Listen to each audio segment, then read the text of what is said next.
Talk Like an Egyptian, a podcast about ancient Egypt with Dr. Chris Naunton and Izzy Lawrence. In this episode, we talk about the most controversial pharaoh of all, Akhenaten.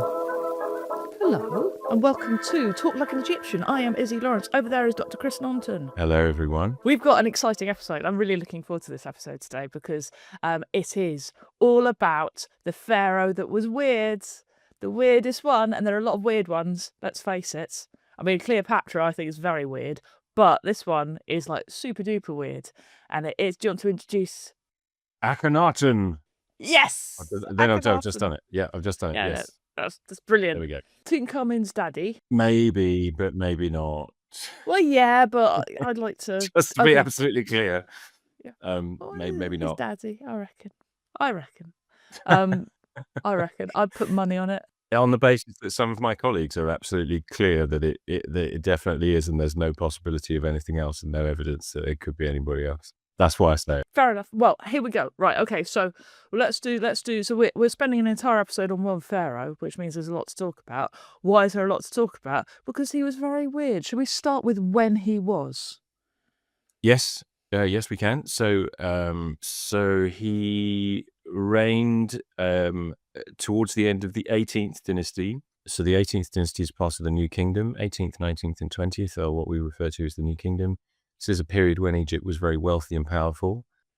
They started burying people in the Valley of Kings. It's the period of the Valley of the Kings, precisely. Yeah, it comes into use at the beginning of the 18th dynasty, falls out of use at the end of the 20th. And we are, in the time of Akhenaten, we are very approximately 1400 BC, about 3,400 years ago, with the very heavy caveat that we can't really be more precise than that in the terms of absolute dates because of the fact that we're still arguing about the total length of Egyptian chronology and that sort of thing. Yeah, somewhere between 3,500 years ago, towards the end of the 18th dynasty, very, very good time for Egypt. But is it a good time for Egypt? Because up until this point, Egypt has been a certain way. So should we talk about Akhenaten's dad very briefly? Because he comes into power and there's a sort of bit where there's a bit of transfer over where Akhenaten sort of takes over a bit. Am I thinking that right? So they sort of work together for a absolutely. bit? Yeah, bang on. As usual, I'm beginning to wonder if I'm in fact redundant here. Not at all. Because I've read something and I've gone, am I remembering that right? And if I am, great. And if I'm not, there's no guarantee. So no, you're absolutely right. Yeah. So Akhenaten's father was Amenhotep III.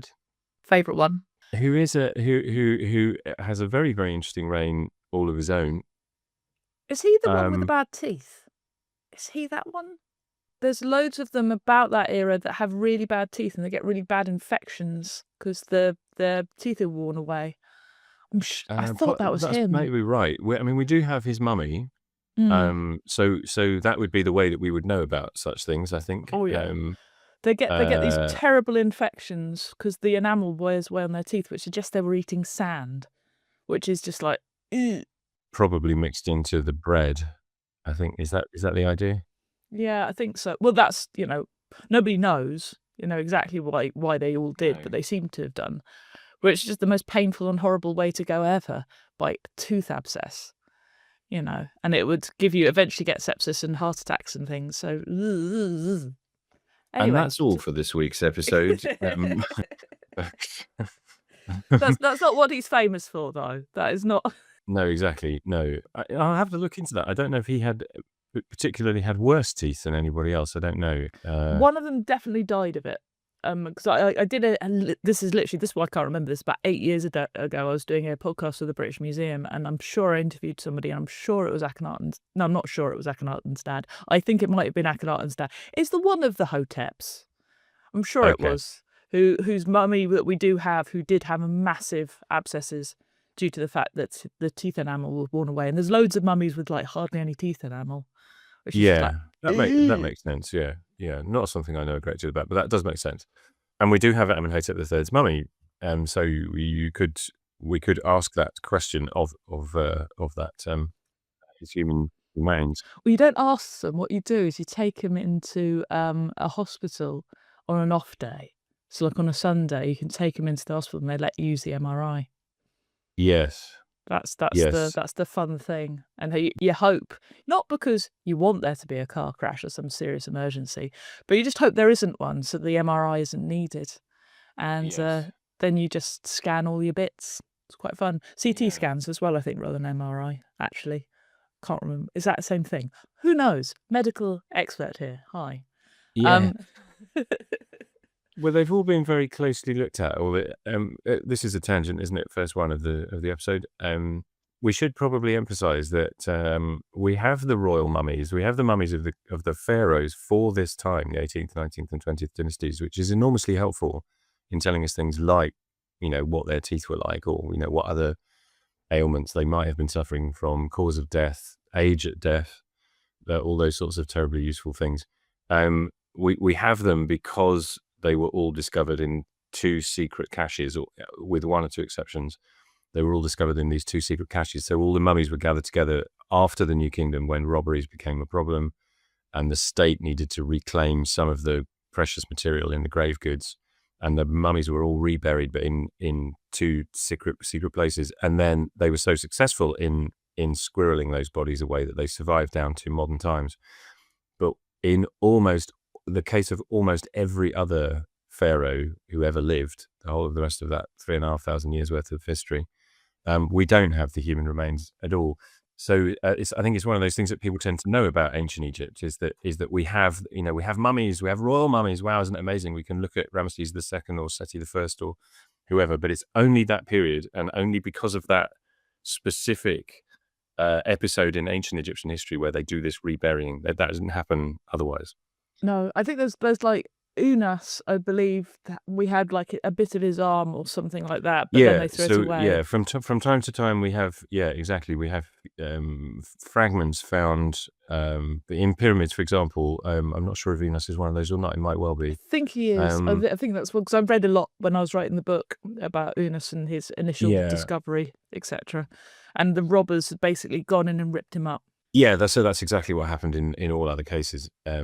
Robbers would have got in knowing that precious things were secreted away within the mummy wrappings. So one of the things you want to do if you're robbing a tomb is to unwrap the body, get the stuff. Play pass the parcel. If they were wearing things on the body, then you want to get that stuff too if you're a robber. So the mummies themselves, despite the fact that we all talk often about the Egyptians being all very, very religious, and it's terribly lots of rules, you can't break the rules, and all the mummies are very sacred and all that, robbers didn't care. They did not care. The robbers wanted stuff that they could sell. Anyway, we should get back to Amenhotep III, shouldn't we? Yeah. He has a reign of... back to Akhetaten. Yeah, exactly, eventually. So Amenhotep III has a reign of between 30 and 40 years. He also rules at this time when Egypt is very wealthy and powerful. He was a great builder. So it's Amenhotep III who's largely responsible for the sort of the heart of the Luxor temple, which then becomes one of the major temples in Egypt. He builds the very largest mortuary temple. That's a temple dedicated to his own cult in death, the very largest by miles. Of any of these kings. He builds a little, well, not little really, he builds a palace and a kind of settlement around it. Sometimes gets referred to as a city. It's a bit small for a city, I think, really, but let's call it a city for sake of argument, in that area as well. And as part of that, he built an absolutely enormous artificial harbour connected to the River Nile by a canal for kind of parading around on in a boat. That harbour is visible in satellite images. You can't really see it on the ground, but you can still see the outline of it in the satellite images, and it is absolutely enormous. I gather that in terms of it's one of my favourite fun facts, in terms of the total amount of debris that would have had to have been dug out of the earth in order to create this harbour, it's bigger by volume than the Great Pyramid, which is a staggering thing. Anyway, so he was building on this grand scale. He also commissioned a vast number of statues of himself and other gods. When I think of him, I think of there's a great big, it's not really, it's a relief rather than a statue, and it's of him conquering someone or hitting them, but that might not be him, that might be somebody else, and I've just derailed you again. No, there are some scenes actually down outside Egypt in what's now Sudan, around the Third Cataract region, a little way to the north, between the Second and Third Cataracts. The Temple of Soleb, where there are a number of reliefs of him and his wife T. And smiting is a fairly standard sort of part of the It's good iconography luck. for the kings. Yeah. I suppose what's maybe slightly suspicious about it in Akhenaten, Amenhotep III's case is that we're not really very clear whether he went to war or not. And actually, that sets us up quite nicely for what's coming, in that he seems to have slightly lost his marbles in the last few years of his reign. So he's building on a massive scale. He's having all these statues commissioned of himself and gods. There are some hints that it's almost as though he died and made the transition to being a god in heaven, but while he was still alive. So his memorial temple, his mortuary temple, is open and active in the last few years of his reign, as though he is being already worshipped, but we're pretty sure that he was still alive at this point. Amazing. And a particular to some extent, the iconography begins to show some interesting signs.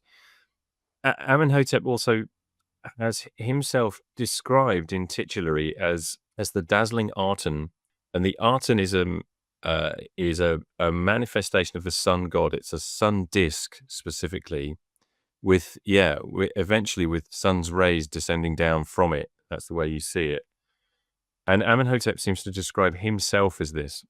And I'm sort of simplifying and shortening everything down here, but he seems more than any other pharaoh, and pharaoh is always semi-divine, but more than any other pharaoh, seems to have made himself into a god. This sets us up for what comes next, we think. So he's succeeded by a son who is also called Amenhotep.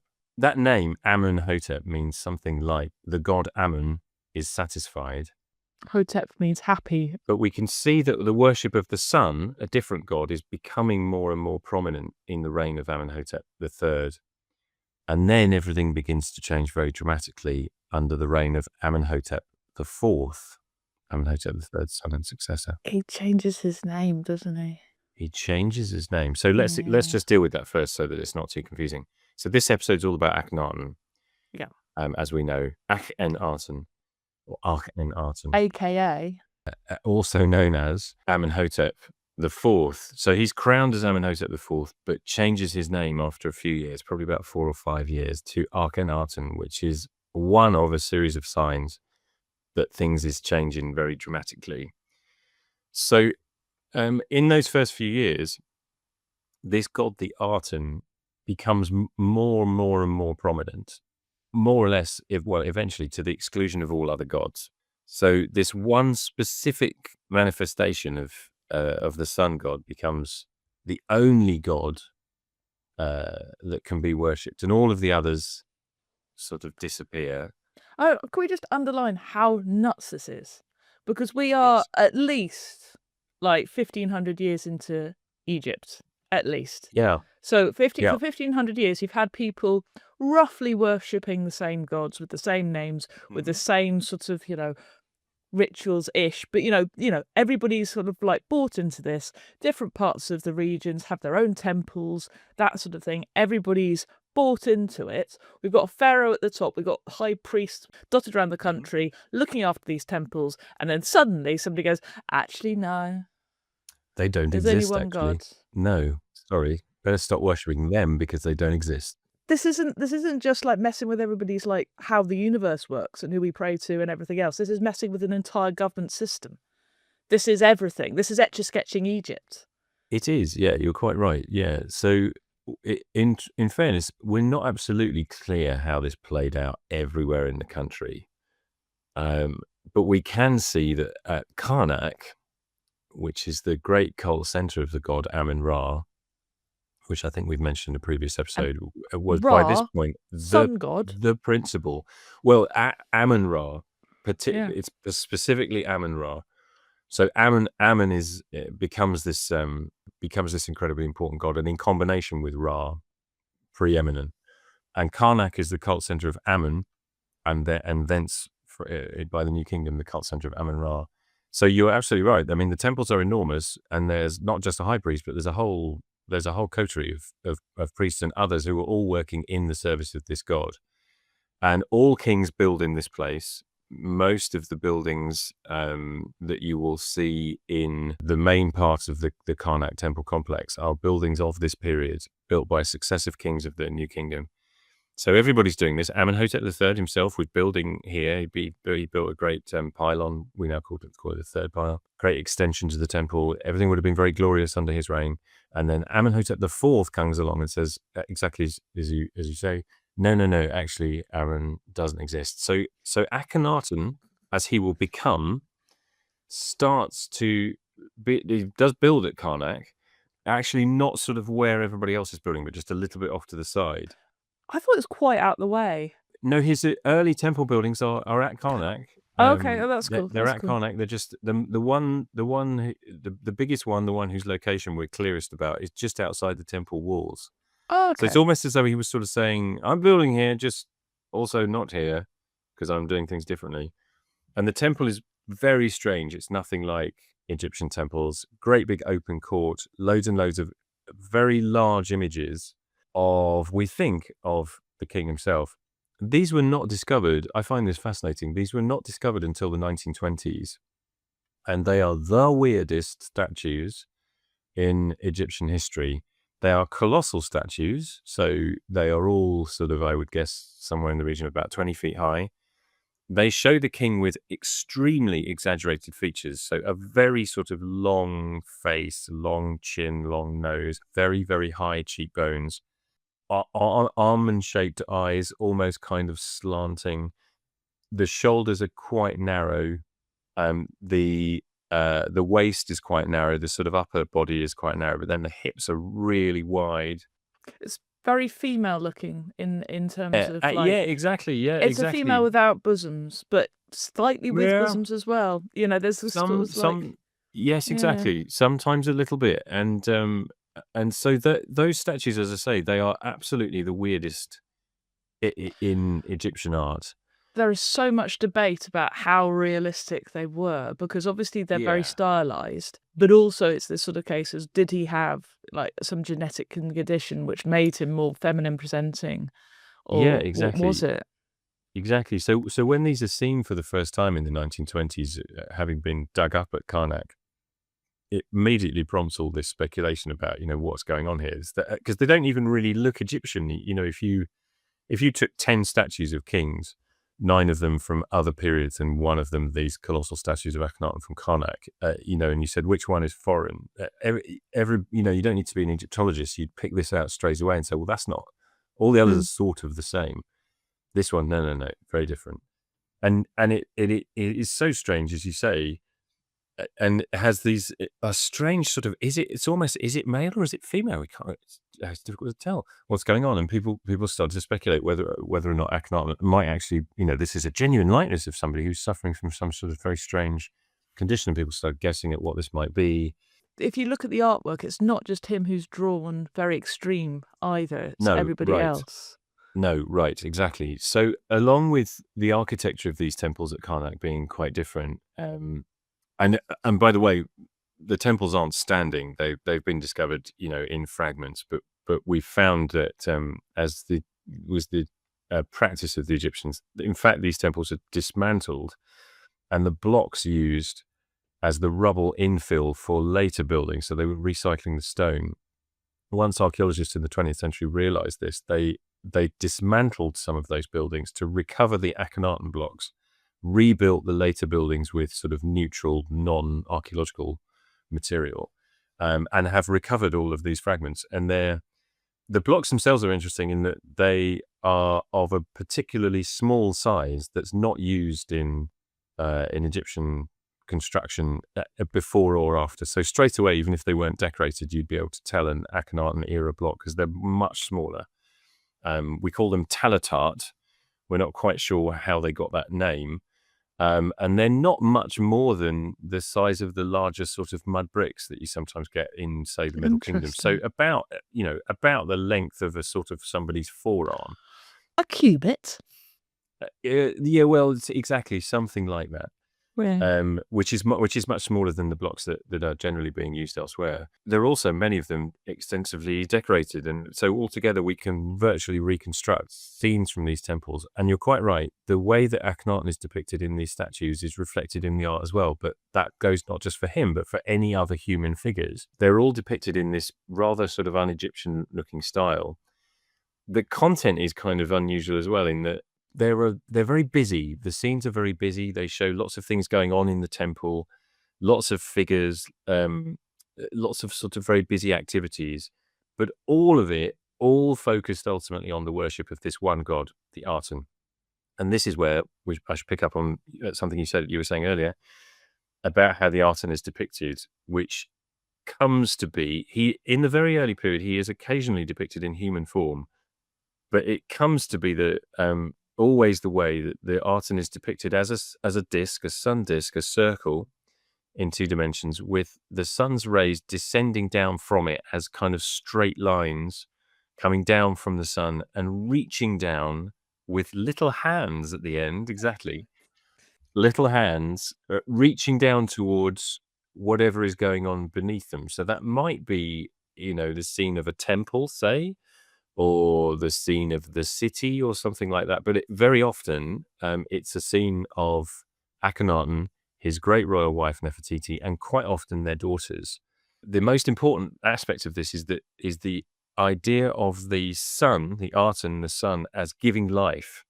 Because quite often those little hands are holding symbols. And if there's one symbol we see that those little hands holding more than any other, it's the Ankh sign, that very distinctive sign that gets used, which is so famous that everybody wants it from the gift shop. Yeah. Yes, sometimes referred to, because it has the meaning of life or living, and sometimes referred to as the key of life. Although that's not really anything to do with. You only really see it with burials, don't you, or something? The Ankh sign. It's not very common elsewhere. They only used it for certain purposes. I don't know. Maybe I'm talking nonsense. I think most of the evidence that we have for it probably does come from funerary context. You're right. But I think people wear it as if to say, "Oh, I love life," and actually, it's sort of a bit like, putting like a sad vase of lilies and going, "Ah, life."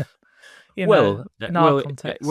All Egyptian kind of funerary practice and belief is all about life, actually.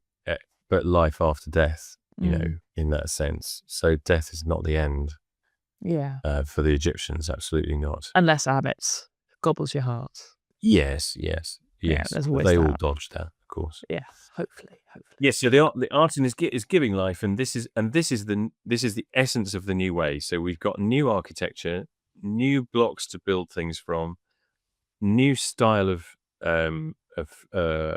depicting human beings in art, new sort of types of scene that you see in temple walls. Akhenaten is absolutely at the center of all of this, along with his great royal wife Nefertiti, who is extremely prominent. And then this is where we get the great moment of change. We're not exactly sure when, but around about his 4th or 5th year, this is the point at which he's still Amenhotep up to this point. This is the point at which he changes his name to Akhenaten, which is the name he's much better known by, which, rather than his previous name being the god Amun is satisfied, means something like effective for the Aten, Akhetaten, effective for the Aten. And that obviously symbolizes the change in Egyptian state religion from Amun worship to Aten worship. And this is the most observable aspect of what you were describing, where you've got an entire population, an entire country that for years and years and years has been told the most important god, the king of the gods indeed, the one to whom the most Egyptian temples are dedicated, including the very largest, the focus of all building activity at Karnak. Actually, no, sorry, we were wrong. He doesn't actually exist now. And so all of you priests, I don't know what you're going to do now. Just probably have to find a different job. And I mean, how to make yourself overwhelmingly unpopular with your top brass. yeah, exactly. Yeah, great way to annoy people.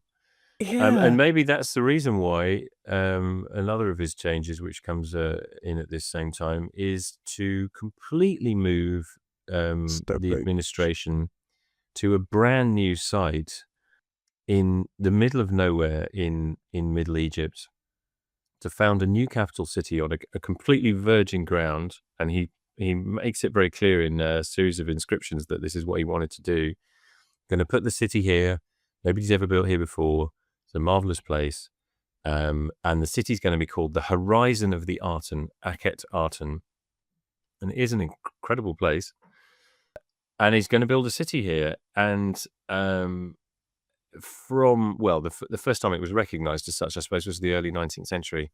That city, I'm skipping ahead in the story here, was not only built on virgin ground, it was also abandoned very quickly after the end of Akhenaten's mad period of changing everything, with the result that it is largely all still there. And rather than being buried under layers and layers and layers and layers of later occupation, as most Egyptian cities are, New decoration. there's just the one single phase, which makes it an absolute godsend for archaeologists, because you haven't got the complication of all of these later phases. You've just got this one thing. And there it is, sitting in the desert. You know, I want to know how far away from the Nile and like just general other places it is. Because it's right on the Nile.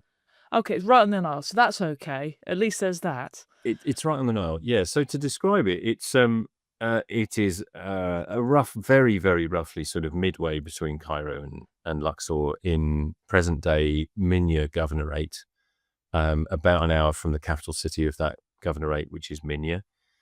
On the east side of the river, it is more or less right on the edge of the cultivation, actually. So Egyptian geography being what it is, you've got the River Nile, and you've got a thin strip of cultivated land, agricultural land, either side. So if you, and again, conveniently the river running almost dead straight north-south, as it is at this point in Egypt, for most of it, not all of it, for most of it is here. If you imagine looking at a map, you've got the river, then you've got thin strip either side, east and west. And if you just follow slightly further east of that cultivated strip, you hit the desert. And that is where the city is, ranged along the edge of the cultivated land. What's most fantastic about the site is that the next part of Egyptian geography is you get the desert. You get what we call the low desert, which is the sort of flat or slightly lumpy, bumpy, low-lying desert. But that quite quickly changes to what we call the high desert, or sometimes the mountains, depending on how high and spectacular it is. And that's where suddenly the elevation of the ground rises significantly. And in this part of the world, the high desert is obviously to the east of the city, and it forms a kind of crescent around the east of the city. So if you look at, again, if you're looking at a map or looking at a satellite image of the part of the world, you can see this great arcing crescent shape, like a backwards C shape, if you like. So that forms the backdrop to the city. That's quite pleasant, like it's being cupped by it. No. Yeah, and if you're looking from the city, if you're looking out towards that, what you're seeing is a line of the cliffs, a bit like a great big curtain. If you were looking directly eastwards from the city, you'd see that sort of curtain is in an arc.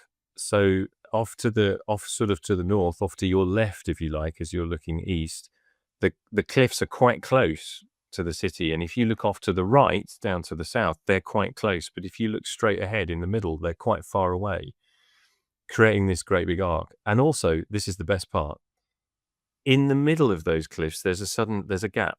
And that's a kind of extinct water channel, a wadi, which would convey water down from the high desert down into the low desert in times of flash flood, for example.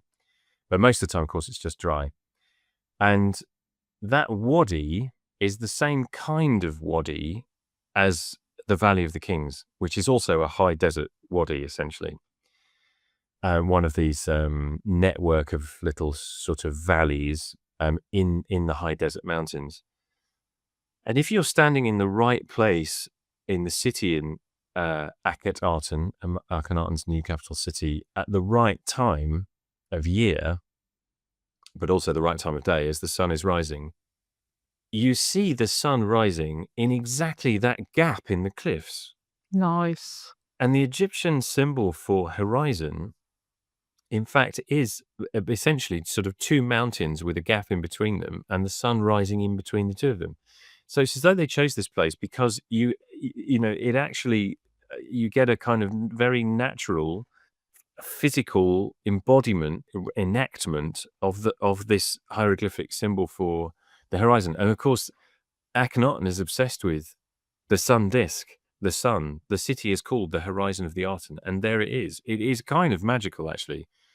So the city is in the middle of nowhere and not in a great place strategically, but purely in religious terms and purely in terms of, thinking about the Aten, it's an amazing place. There might be a case to say that Akhenaten, while his dad was going a bit mad, surrounded himself with very forward-thinking, frustrated artists and architects, Yes. and Yeah, they it's just the classic of that, yeah. basically just went, "We've got such a good idea. You've got to let us do this." Because I can't imagine this is one man. Because bless him, but how is the pharaoh going to know about this place unless he has got a well of support behind him? It does suggest that there are other Egyptians really interested in doing this, and it might just simply be people who got turned down to be high priest of somewhere and are annoyed and want to annoy other. It could all be political backstabbing and stuff.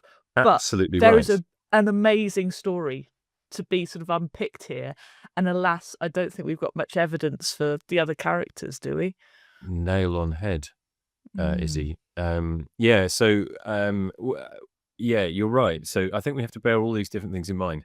There's the religious side of all of this, and that's the first and most obvious sort of aspect of all these changes is the change to religion. And the reason we started off with Amenhotep III, thank you very much for starting off with that, is that those changes you can see those changes beginning to happen in his time. So he's not quite so focused on the Aten. He doesn't stop worshipping all the other gods, Akhenaten's father. But the Aten does become more prominent. Solar worship becomes more prominent. There's something funny is happening. All these statues, all these temples, all this grand design of building and everything. There's maybe some very religious zealot who is absolutely, and maybe it's Akhenaten himself, who's absolutely possessed of this idea that no, I've seen the light. There's literally only one God. Actually, all these other gods are sort of false gods. So there's only one God, and the most important aspect of this God's role in the world, if you like, is to provide life. The sun provides life for us all. It's obvious. Isn't it? Exactly. So forget everything else. We've just got all that is important is that we worship the sun. And then, then maybe there are some artists and architects as well going, yes, brilliant. Not really interested in the religious side of things, but I do want to build amazing buildings, capturing the sunlight, and let's position all the buildings in such a way that the sun shines in such a direction and everything's all marvelous. There are engineers, meanwhile, tearing their hair out. It's like, you can't build a city here. You can't build a city here. How are we going to convey sufficient quantities of water to the population? And how are we going to move everybody? This is a ridiculous waste of money. But meanwhile, you're quite right. There might be other politicians going, well, I don't believe in any of this religious nonsense either. I can't be bothered with what temples look like and where the sun rises. But as you say, I didn't get that job in the Amun temple. I hate that guy who got the Amun temple job. So if this is the way for Akhenaten to change everything and sack that other guy and make me the chief priest of the Aten temple, I don't care. I'm doing it. But you're also right. We don't know any of this stuff because we don't have the evidence for it. But it's important, I think, that we think these things through, even if we don't know the answers. I think because of my brain and because of the sort of I write historical fiction. That's my basic job, and because of that, I always look for other examples. So I would say, if you look at the court of Henry VIII, while he's making the country from a Catholic country this is the UK in the 16th century. He turns Britain from a Catholic country into a Protestant country where he becomes the head of the Church of England instead of the Pope. Almost every historian and every one of his contemporaries says he was still Catholic when he died. He was still doing everything the Catholic way. He didn't really, he was still, saying all his prayers in Latin and everything else. And it's all the different political reasons, and it's all the different figures who are moving him this way and that. It's Anne Boleyn, it's everything. And how complicated that was. And that is far less a change than what is happening in Egypt at this time. Because this time, that is still worshipping the same God, still worshipping his son, still going to church at certain times and doing very similar prayers, still the same text, admittedly in a different language. But it completely, we're still, going through the ramifications of Henry VIII's reign. There's a guy who does a podcast, who's, was it you who was telling me about this? Somebody was telling me, I think it's Jay Foreman or somebody like that, doing a whole thing about how everything is Henry VIII, and you can trace almost every bit of history down to that one man, and what he was doing. But literally, this is so much bigger than that. This is hugely monumental. And the idea as well of monotheism. I don't know if anybody's seen this anywhere before. Yeah, people have often tried to draw parallels between Akhenaten's religion and the Abrahamic religions, monotheism elsewhere. There's no clear and demonstrable connection, or you can't join all the dots. But having said that, not only is there the similarity in there just apparently being one God, but there's one particular text as well, which is composed around this time specifically for this purpose. We call it the Hymn to the Aten, which crops up in tombs here and there. Is very similar in some passages to one of the Psalms in the Bible, I believe.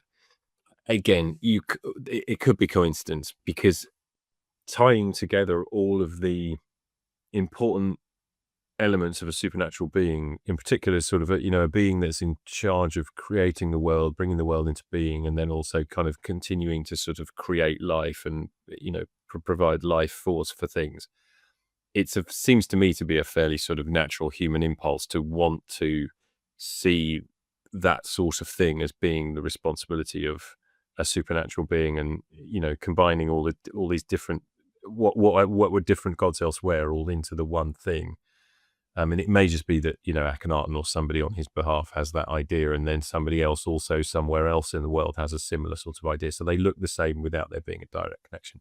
But people have tried to see that very often, and there are even people that think that Akhenaten under a different name is one of the biblical characters. All of these ideas, particularly in this area of the world, are very, ideas do travel.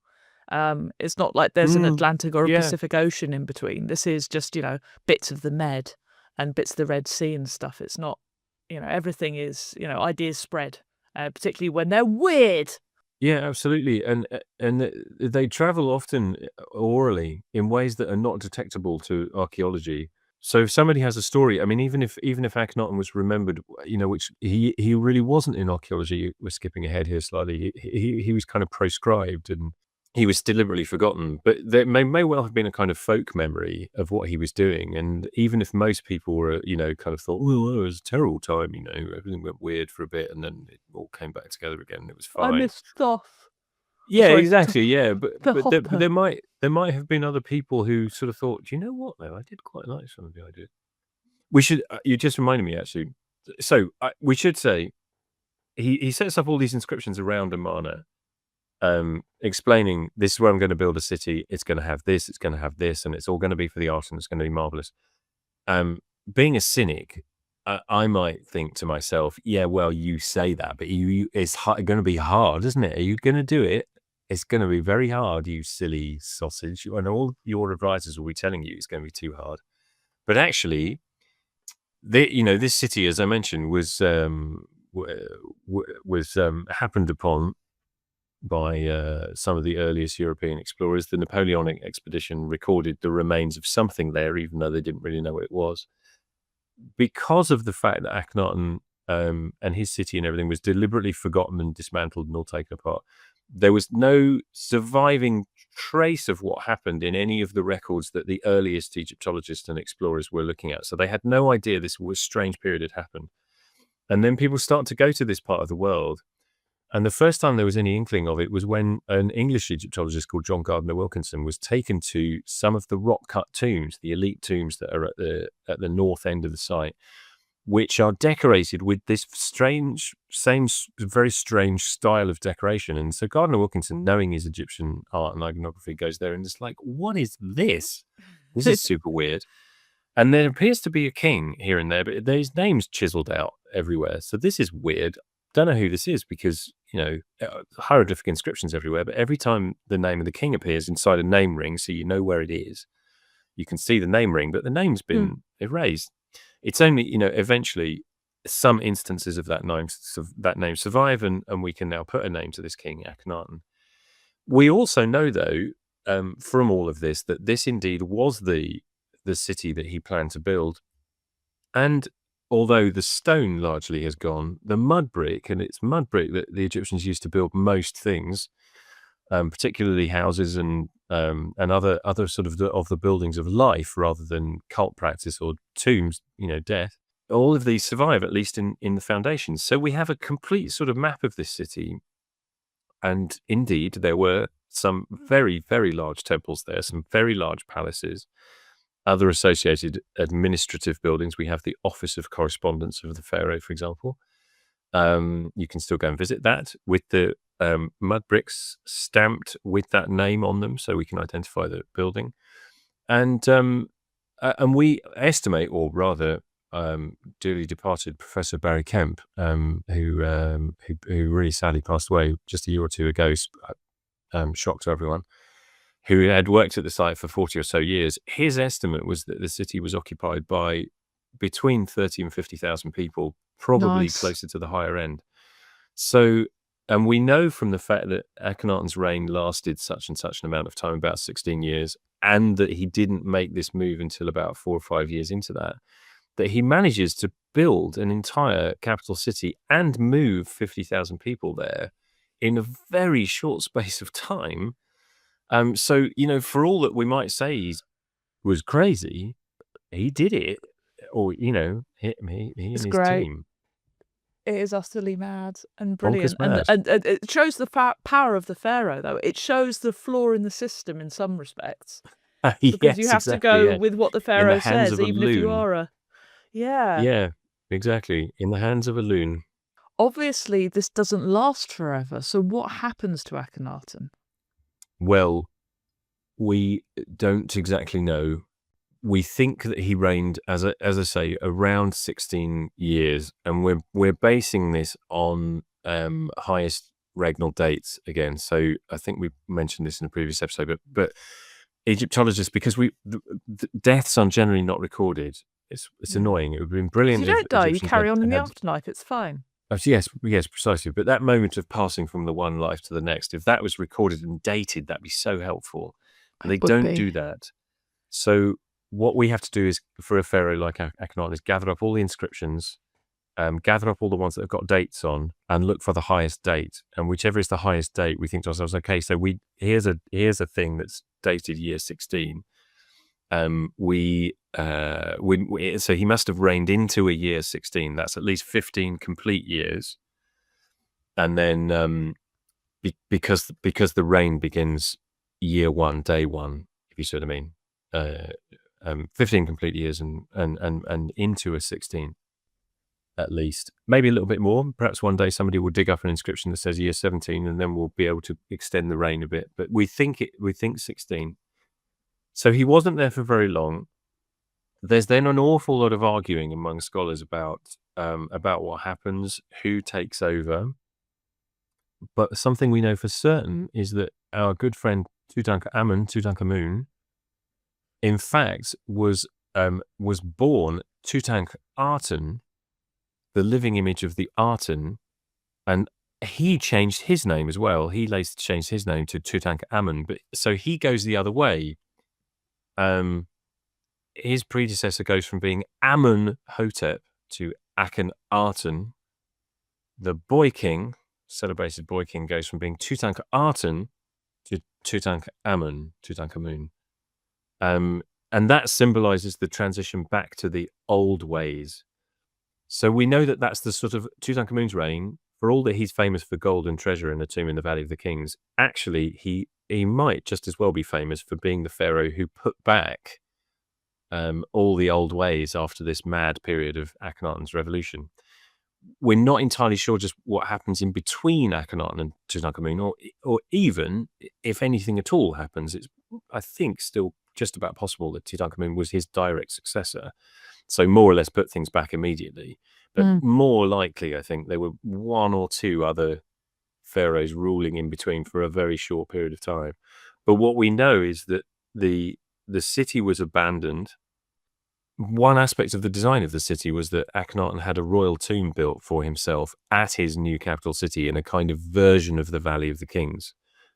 Actually, should I explain this? Because that's a cool aspect of the city too. Go on then. So do you remember that little break in the cliffs? Yeah. Where the sun rises in comes up, between the mountains, and it's all kind of completely perfect. If you go into that gap in the cliffs, which is a wadi, as I mentioned, it's like you're going along a dried up riverbed. And if you go along that, it winds a bit. But if you go along this windy, dried up riverbed for about 5 kilometers, you eventually come to what was discovered in the late 19th century, which is the royal tomb, the tomb that Akhenaten built for himself, absolutely in the Valley of the Kings style, a long kind of corridor type arrangement cut down into the bedrock. There's a whole story to that. But another thing that's kind of perfect about this city is that, again, if you're standing in the city, right time, right place, you look out towards the east, you observe the sun rising. Not only are you seeing the sun rising in between those two sort of mountains, as it were, just like the hieroglyphic sign for Akhet, but you might know also that that is exactly the location of the royal tomb. So the sun, exactly as per the Egyptians' conception of what happens with the rebirth of the spirit of the king every day when the sun is rising, that is rising directly out of where we know the king's tomb is. So the location of that, the sighting of that tomb is completely perfect. I want to also point out how weird it is that he's buried in the east with the rising sun rather than the west with the setting sun. That is, yes, well. you're quite right to point that out. Yes, so normally, you're absolutely right. For the Egyptians, tombs are in the west because of the association of the sun setting and that moment of the end of the day and the end of life. You're right, Akhenaten flicks that around and has it be more about rebirth and the beginning of something, which fits with his whole art and creation thing. It fits with the whole thing of just basically turning Egypt on its head. Because yes, you know, yes, also yes. I mean, it's all quite brilliant, isn't it? I'm talking myself into thinking it was all brilliant. We know, of course, Tutankhamun is buried in the Valley of the Kings. So not only does he change his name, and we think change all the old ways back and restore the worship of the old gods and that sort of thing, the Valley of the Kings is restored as the royal cemetery as well, and that is the signal that by this point Akhenaten's city is being abandoned as well. So the city is indeed abandoned. We're not really clear when. We know that a lot of the stone from the temples at Amarna was recycled, particularly by the great recycler and usurper Ramses II, a few reigns later. 200 years or something, is it? Yeah. Not even that. So the major state buildings are gone. And of course, once you sort of drain a city of all of that sort of thing, all of its support, and it's not in a brilliant place strategically or in terms of feeding a population or keeping them fed and watered, it's not in a brilliant place. So people will have just gone back, wherever they were before, providing archaeologists with this amazing sealed time capsule, but also bringing Akhenaten's heresy to an end. Yeah. And maybe we should just finish that off by saying, we've sort of hinted at it already. So his city is abandoned. There's clearly a great sort of distaste for Akhenaten as well. So where he had done so much to trample all over the traditional religion, he'd also at a certain point had his people hack out the name of the god Amun from temples. That name was then restored. The value of the kings is restored. There's an inscription of Tutankhamun that talks about the restoration and about how the temples had been allowed to fall into ruin, and of course they were now revived. So everything was going back. Akhenaten's temples are dismantled and the building material unceremoniously reused in the rubble, infill, and foundations for later buildings. And then you get this phenomenon at the beginning of the 19th dynasty, just a little while after Akhenaten's time, of writing king lists, creating king lists. The idea of this is that the new dynastic line of the 19th dynasty, and by the way, because Tutankhamun dies with no children, that's the end of the 18th dynasty royal family, which had been on the throne for generations, for centuries. Tutankhamun is the end of the line. He's succeeded by 3 commoners, a senior sort of official called a military commander called Horemheb, and then another military commander called Ramesses. And of those, Ramesses is the first to pass the throne not to another high-ranking official, but to his own son, Seti I, and that establishes a new dynastic line. And we think the reason for the king lists that Seti I and Ramesses II in particular create is that maybe they were a little bit nervous that they're trying to start a new line here, but they're not the line that, they are new and they're not actually descended from royalty. But if what they were thinking is if we create a really long list of all the kings of Egypt going back to the very beginning, and we put ourselves at the end, then it'll make it seem like we're part of the gang. Related. Yeah. Part of the gang. Because isn't the point of the pharaoh that you're actually meant to be related to the god, directly to, you are a god effectively. So who your dad is important. Yeah, I mean, there's a lot of sort of flexibility in the way things. I seem to remember Hatshepsut having a sort of thing about, actually my dad was actually a god who impregnated my mother and that sort of thing. Absolutely, we must talk about this in another episode because that's a great legitimizing device as well. So pharaohs are sort of worried about this kind of thing, that people will go, "You're not the real pharaoh," and they go, "Well, actually, there's a great big inscription here that says I am." But what they do. The reason this is relevant to Akhenaten's story is that so you've got this long list of names going right the way back to the beginning of the first dynasty. Akhenaten, Nefertiti, if indeed she was pharaoh, which we think she might have been, we haven't even talked about that. Tutankhamun and one or two others who we know were important around that time. They're all missed out of the list. So the list goes directly from Amenhotep III, Akhenaten's father, who was clearly, although a bit bonkers, still considered to be legitimate. The next king after that is the military commander Horemheb. And it's as though everything that happened in between didn't happen, never happened. Well, maybe it didn't. Maybe it's all a fever dream and you've just discovered a city that's not actually there and all of that never happens. It's such a great story. There is so much. I wish there were more written about it. Who were the people involved, the characters, the players? Because although we sort of look at it as one man's great sort of I'm just going to change everything, it was obviously a group of people who were influencing him and doing things as well. We do know a bit. Am I allowed to say? Well, let's. Why don't we do it as a bonus episode? Bonus episode. There you go. So hopefully people will join our Patreon, and then they'll get access to all of our bonus episodes. Some are much better than others, but this one's going to be a doozy. So it's worth just going along. Secret content, free extra content, free ice creams. Free, and I don't think we can promise that, and it's not exactly free because we've got to actually, we're investing a lot of our time in this. Sorry, that was that's not true. Our plan is, you see, we don't want to accept advertising, and we want to basically make this content as accessible to people as possible. So if you get along and sponsor us by going to our Patreon and getting the free bonus episodes, you will basically help support us in that way, and that way we'll continue to make stuff. But until we make more stuff, Chris, we should say goodbye, shouldn't we? Instead of doing our usual goodbye, we should really do one in the style of Akhenaten. So, Chris, why don't you take it away and just start to read how he might have said goodbye in some sort of prayer? It's quite a long goodbye, but anyway, why not?